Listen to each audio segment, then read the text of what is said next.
All right. We all heard about how dirty Spirit Airlines did their customers and employees, seemingly out of nowhere. Around 3 a.m. in the morning, one night, they sent out a mass email letting every single one of their employees know that they were thankful for their services, but that they would no longer be needed. Okay. That they no longer needed to report back into work the following day because Spirit Airlines, as they knew it, was done. Over. Finito. Nobody they could call, no headquarters they could contact, no manager on duty to speak to it about, no corporate office to complain to or sort out your grievances. They were just completely gone. And just like that, over 17,000 jobs in one single night were completely obliterated and went up in flames. And it left all of their employees scrambling, trying to figure out what was next for them. And that's aside from all of the active flights that were also suddenly canceled, leaving hundreds to thousands of customers stranded with no way home. I'm telling you that that was one of the biggest mismanaged companies I've ever seen go under in my lifetime, for certain, for sure. All right, for sure. In my lifetime, it's one of the biggest failures of a company of that size, of that magnitude that I've ever seen. Okay. But for those employees, some of those employees are fighting back. And they're reportedly planning to take their grievances in front of a judge because they are suing Spirit Airlines. And a lot of people are asking the question of, well, how the hell is that possible if, in fact, Spirit is completely defunct and out of business? And the answer is actually a lot simpler than you might think. Yes, ex-employees can still sue a company even if that company has gone out of business. And this is usually handled during the bankruptcy trial or phase or portion of the legal battle, right?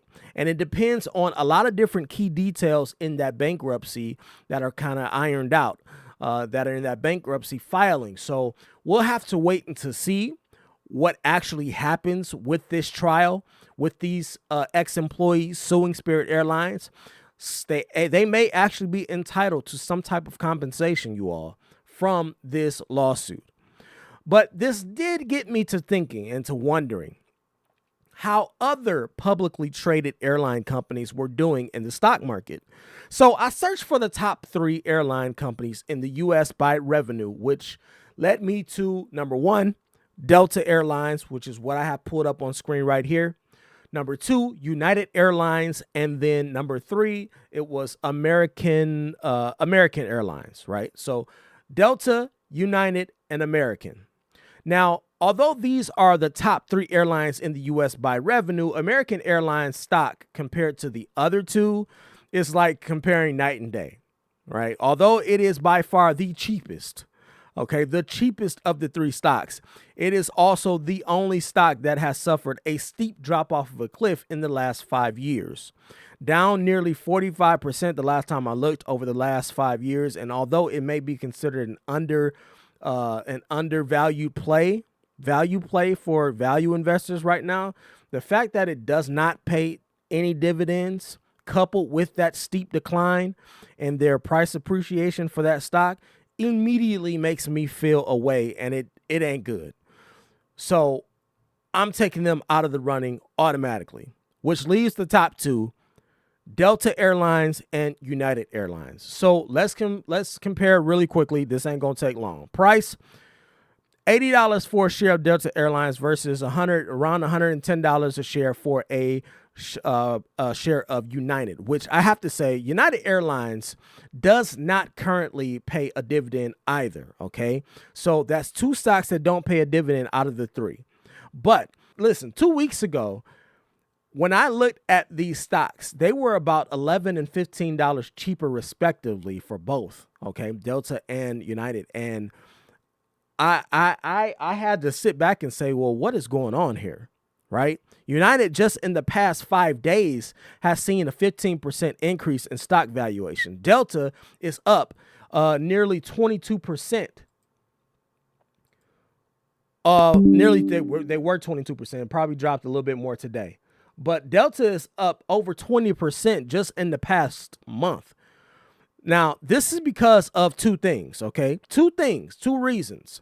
The foremost being that the war talks overseas have started to simmer down. And as a result, so have the oil prices, right? A cheaper fuel for airlines is always a win for the airline company. So investors get super excited to buy up a bunch of stock because they know that they're about to make a whole bunch of money. I'm talking about the people that invest hundreds of thousands to millions of dollars, right, into these companies. They know it's time to make bank because nobody in the stock market likes war talk. Nobody. Okay, because war talk brings what? It brings uncertainty. And uncertainty in the is the arch nemesis of the stock market. You start talking about war and investors' pockets get tight. Futures and outlooks on specific brands start to change. Investors' strategies going forward begin to shift to align more with what they perceive will happen going forward as a result of these war talks over the course of the next year. So I said all that to say, listen, your risk assessment needs to be based on the climate of the economy and what's coming in the future. So no more war talks simmering down, fuel being cheaper. These are all boons for companies like airlines, right?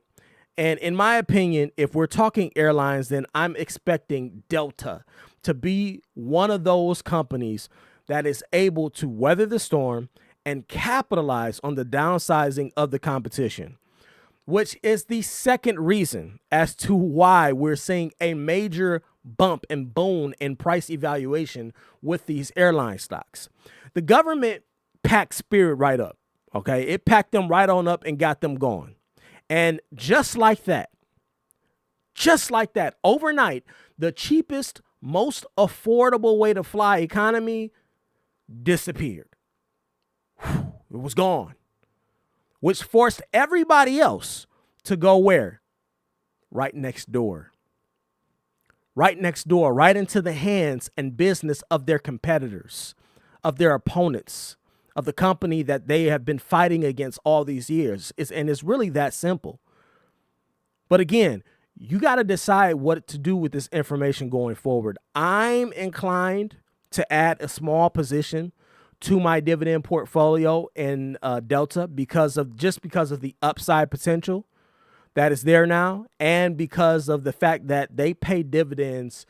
Here, let me click on it right here. They pay it's not a huge dividend, but it's something, right? But this makes it the clear-cut choice for me out of all the airline stocks.